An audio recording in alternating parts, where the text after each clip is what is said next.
When Ann Diamond emigrated from Hungary, she was 17 years old and spoke no English.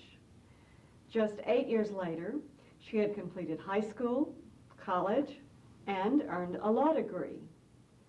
She passed the bar in 1937, a time when women lawyers were almost non-existent. And those that did exist tended to take a low profile. Ann Diamond didn't take a low profile. She founded the first all-woman law firm in the Bay Area. She worked to make family law more structured and more responsive to human needs, and she established free legal services for the poor in Marin. In recognition of her achievements, the Marin Women's Hall of Fame has named Ann Diamond as its 1989 Business Honoree. I'm Sandra Foster, and I'm going to be talking with Ann about her life, her values, her achievements, and what has molded her into the successful person that she is. Hello, Ann. Hello, Sandra. And congratulations on your award. Thank you very much. I'm very curious as to how you chose to go into the legal profession when you did. That's a question that has been asked of me a good many times. I'm sure it has. And it would be very difficult to answer, except I think I was a very talkative child and a very ready to argue, and people must have said to me that Ann should be a lawyer. Do you remember when you first considered going to law school? Oh, I think I wanted to be a lawyer way back when I was about maybe 8, 9 years old. I talked about it. Yes. Yes. And then, in spite of the fact that at the time in Hungary you could not become a lawyer if you were a woman. But when I came to the United States, and after I discovered, having arrived in 1929 with the Depression, that the gold wasn't lying around on the street, I went back to school, I finished high school here, and once I got back to school, I had no question in my mind but that I wanted to follow through and become a lawyer. You were a person who knew what they wanted early on. I was very fortunate in that respect. Yes. And you went to law school in Cleveland. Right. What percentage of your classmates were women? Well, actually, our class had more women in it than any class in the history of Case Western Reserve. We had 3. 3? Yes. And how many students total are in your class? There were 70. 70. Yeah. When you first started out, before you'd gotten any grades, did you ever have any fears that maybe you wouldn't make the grade? No, I really didn't. And in fact, not only did you make the grade, but you graduated Order of the Coif, Right. which means you must have been with them 10%. the top 10% of your law school. Yeah, I was second highest. Tell us about looking for your first job. And Well, when I graduated, my brother was good enough to present me with a ticket to Europe, so I went back home for the summer, and I was full of confidence that I never had any question in my mind that I wouldn't get a job. I came back and started to interview, and I was able to convince a couple of the partners, but there was always somebody who said, no, we cannot have a woman lawyer in the office. So after a while, I started to work for a law publishing company, which was a miserable job, and I went down to Washington to try to get a job in one of the legal departments of the New Deal. And that's what I did, beginning with about January of 1938. And I remained in Washington for the next 5 years. And you've practiced family law in Marin from 1954. I really switched my specialty. I was in labor law when I was working for the government. And then when I came to San Francisco during World War II, I married my present husband, and we started having a sizable family. And I had 5 children in 6 years, so Wow. I was not practicing law at the time. But on and off, at least, between 54 and 86, you did practice family law I here did. in Marin. I started in 54 on a very leisurely way. And since during the years that I was not practicing law, being married to a psychiatrist, I became interested in the behavioral sciences sufficiently that I wanted to make use of that when I went back into practice. And that's why I chose family law. Yes, you have said that a basic understanding of behavioral Right. sciences is important in practicing family law. I think it's essential. Why is that? You're dealing with people in a very difficult, traumatic period of their life, and it cannot be done by the book alone. You have to have empathy without identifying with the client, because you cannot carry their problems with you. But at the same time, it's very, very important, because things are done differently depending on the kind of a person you deal with. So it's a matter of having empathy but still having objectivity. Right. Now, Ann, you founded what has been called the first all-woman law firm in the Bay Area. Why did you do that? Actually, it came about quite unintentionally. Yeah? My partner, my male partner, Dave Beatty, became a judge. And we had a junior partner, Bev Savitt, who is now also in the Superior Court. And so that when Dave left, we took in another woman attorney and then another, and it just felt very comfortable. Sort of accidentally happened. It happened, and of course once we started it felt right. How did men lawyers and judges respond to this all-women firm? Did they make jokes? No problem with the judges. We did have problems with some of the, and one does have problems with some of the male lawyers. Particularly,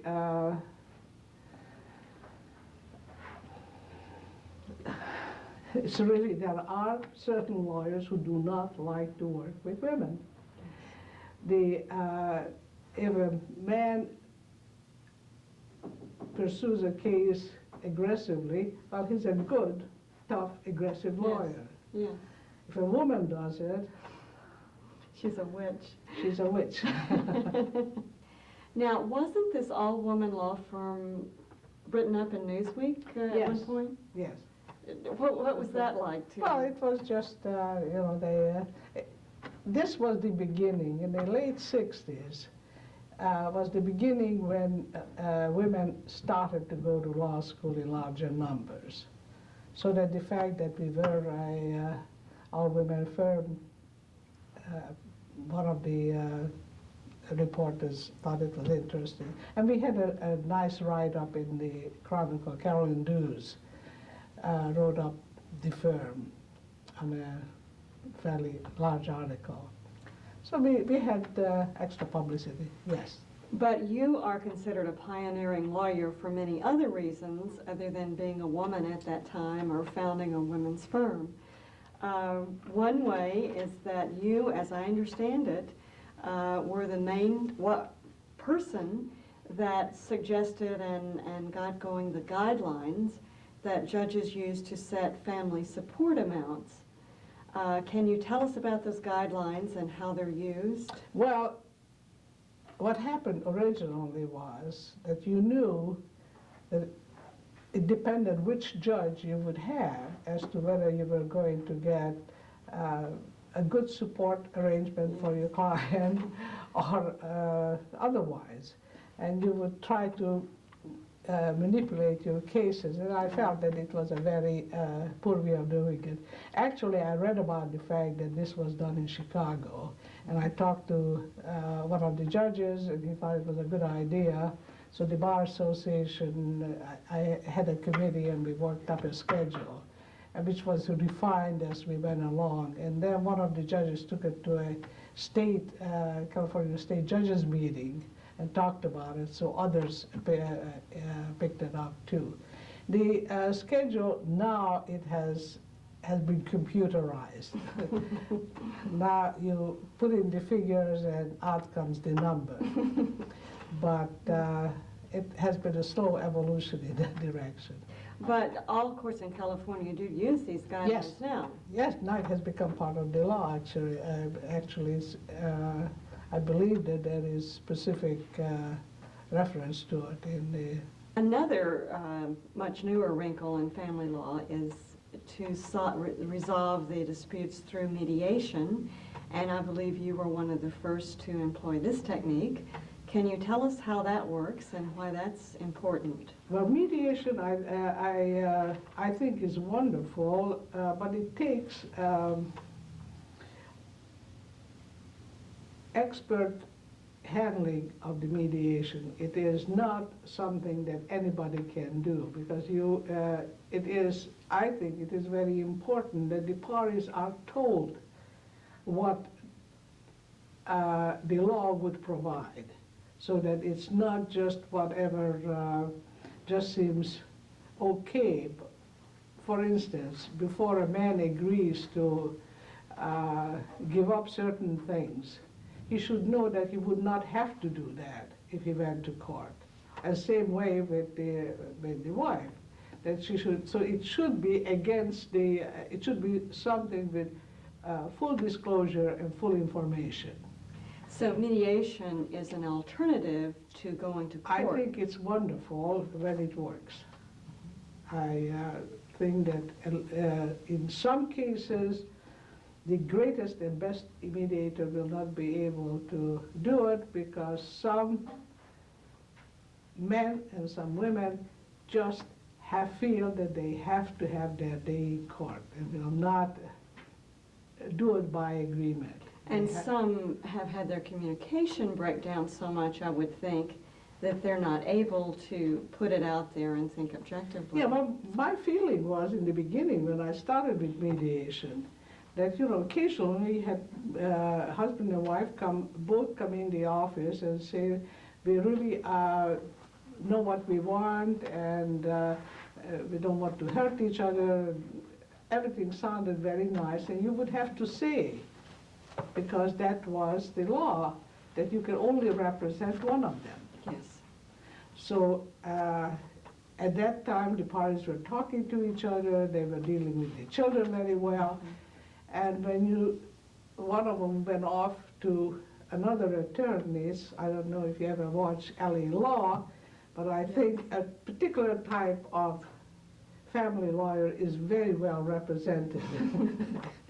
And who will want to make, it's very easy to make a client feel put upon, to make him angry, and to have hostility take over where reasonable goodwill existed before. Mm-hmm. And I felt now if I could have just handled the case with both of them, it would have been so much more simple, and it would have been so much less hurtful, and it would have cost the parties a great deal less. And it would have been much better for the children. What changes do you think still need to be made in family law? Well, I would like to see mediation used more frequently. I would like lawyers to practice family law a little bit differently, less as a business and more as a profession. Mm-hmm. I think that what has happened, the bad thing that has happened since family law, since the new family law in 1970, is that legal costs have climbed sky high, Yes. and which means that people are forced to not to go to a lawyer, or if they go, sometimes way too much of the assets have to be used up in legal fees. Mm-hmm. And I think that in some way a change would be in that direction would be very helpful.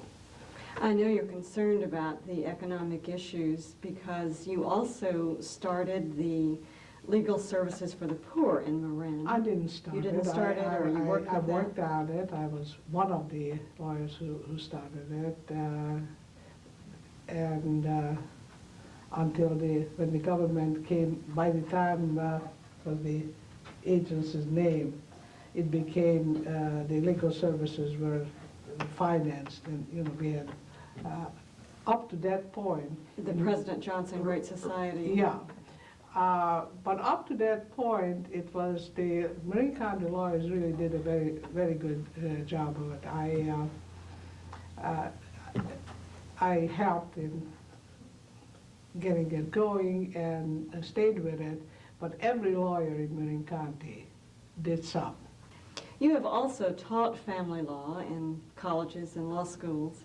What have you enjoyed about that experience? Oh, I enjoyed it very much. I was teaching a practice course at the University of California at Davis. I did that for about 7 years, and it was a lot of fun, very enjoyable. What do the students do in a practice course of that type? What we did was we took a case, a hypothetical case, and we acted it. I had somebody acting it out, the initial interview, and then we sort of followed through on it. Oh, that's wonderful. And then we had a little clinic in an office in the basement where we gave legal counsel for any family law matter, Mm-hmm. not only to students, but any of the university employees, some faculty. And I would just sit in the background and have the actual interviewing and done by the students, and then discuss it subsequently. As soon as the client left, we would talk about it. And, it's the client contact that most law students don't get during their years in law school. That's true. The medical school is so far ahead in that, Yes, that they in give that clinical way. experience.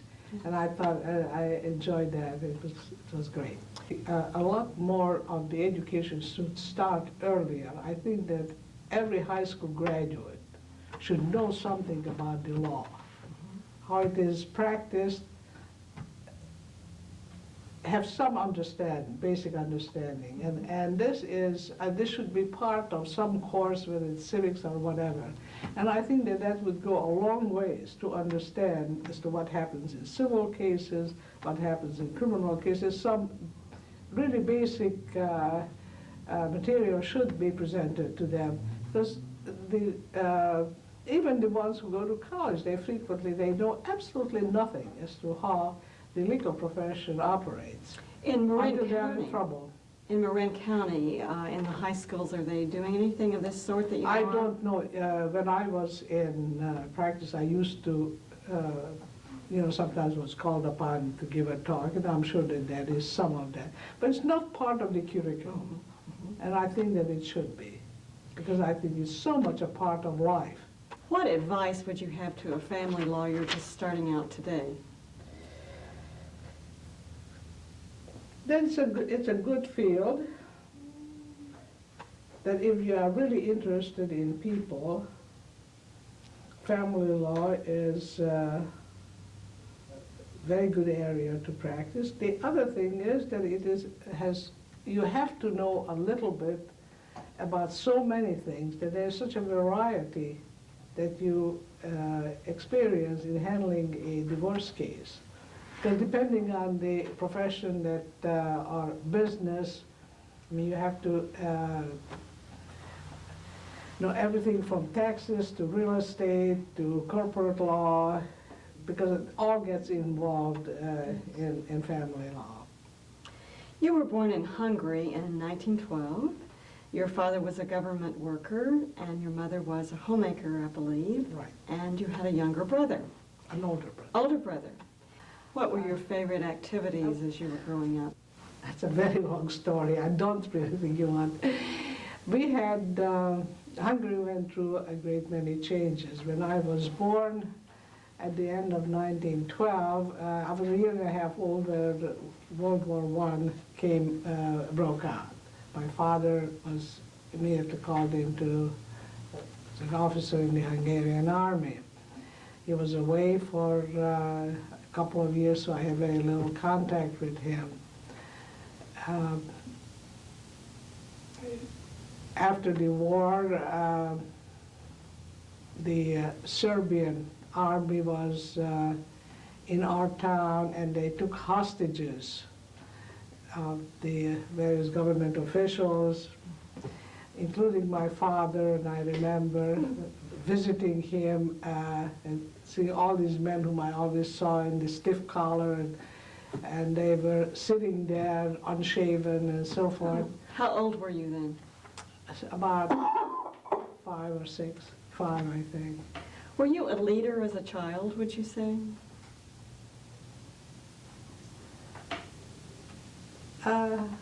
Yes, I probably was. It's a very much of a class society. It was Hungary as I was growing up, and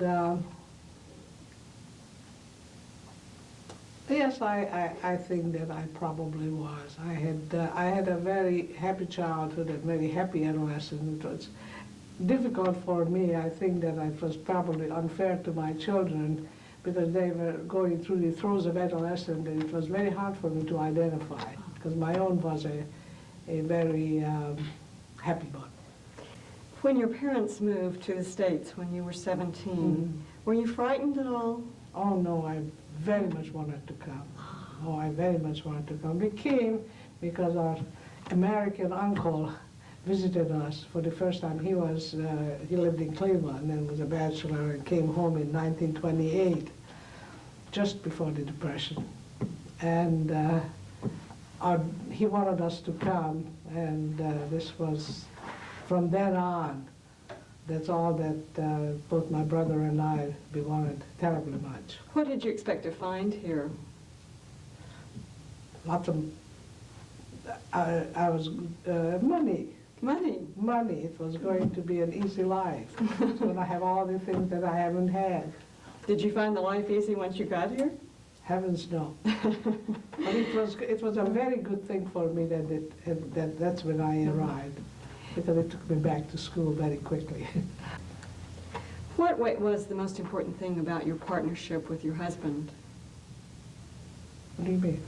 Well, what was the greatest satisfaction? I think that the greatest gift that he gave me was that having me, encouraging me very strongly to resume my career. And at what age was that? Well, this was after my youngest child was in nursery school, so it was about, I was about in my early 40s. Was it difficult to go back? Well, no, but it was due to him in large part because he said, it's all right, don't, whatever way you want to do it. I did it very slowly. I didn't send out cards, and I didn't, open up an office, but a very small one, and I just let it grow naturally until the children were older. And did not become full practice. Your children, you have 5 girls and a boy. Right. What did you try to instill in them? Well, I think what I referred to you before, that I thought that it was important for women as well as men to find a way of making a living that was meaningful to them, because there is no greater gift that one can have is to be able to make your living in doing something that you enjoy. Listening to you, Ann, it strikes me that you're a person who's always been ahead of your time. And I wonder what your feeling is toward that. I think that it is very fortunate that I was there when women became acceptable in the profession. How do you spend most of your time now? Oh, I have a wonderful time since I retired. I hike, which Yes. is my greatest joy. I swim, take care of my garden, and spend a lot of time. I read a lot, and I'm even writing a bit. I'm writing about being a participant observer of the aging process. Oh, And my kids have asked me to write the story of my life, and I'm doing that for the grandchildren. how would you like to be remembered? How would you most like to be remembered?